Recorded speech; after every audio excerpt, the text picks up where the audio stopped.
ഞാൻ ഉണ്ടല്ലോ ഈ കോണ്ടന്റ് ക്രിയേഷൻ പറഞ്ഞ സംഭവം ലൈഫിൽ ചുമ്മാ തിരക്കാൻ വേണ്ടി മാത്രം തുടങ്ങിയൊരു പരിപാടിയാ.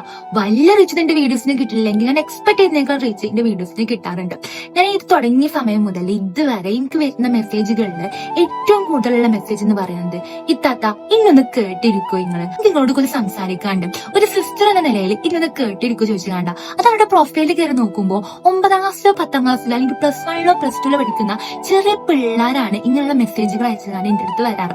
ഞാൻ മാക്സിമം അവിടെ കേട്ടിങ്ങാൻ ശ്രമിക്കാറുണ്ട്. സോ ഞാൻ പറഞ്ഞു വരുന്നത്, നമ്മളെ ലൈഫിൽ നമ്മൾ ഒരാൾക്ക് ചെയ്യാൻ പറ്റുന്ന ഏറ്റവും വലിയ കാര്യം എന്ന് പറയുന്നത് ആളെ കേട്ടിരിക്കുന്നത് മാത്രമാണ്. നമുക്കറിയാം നമ്മളെ ചുറ്റുള്ള എല്ലാവരും നമ്മളെ പരിഗണിക്കൊന്നുമില്ല, എല്ലാവരും നമ്മളെ കേട്ടിരിക്കുന്നില്ല. കാരണം എല്ലാവരും സമയത്തിനും പണത്തിനും പിന്നാലെ പോകുന്ന ആളുകളാണ്. അവർ പറഞ്ഞിട്ട് കാര്യമില്ല. പക്ഷെ പ്രയോറിറ്റി തരുന്ന കുറച്ച് മനുഷ്യന്മാരുണ്ട്. നമ്മൾ ഏത് തിരക്കിൽ വിളിക്കുകയാണെങ്കിലും ആടോ ഈ പറഞ്ഞോ ഞാൻ കേട്ടോളാം എന്ന് പറഞ്ഞ് നമ്മളെ കേൾക്കുന്ന കുറച്ച് മനുഷ്യന്മാരില്ല. ഗൈസ്, അങ്ങനെയുള്ള ആളുകളെ ചേർത്ത് നിർത്തിക്കോ.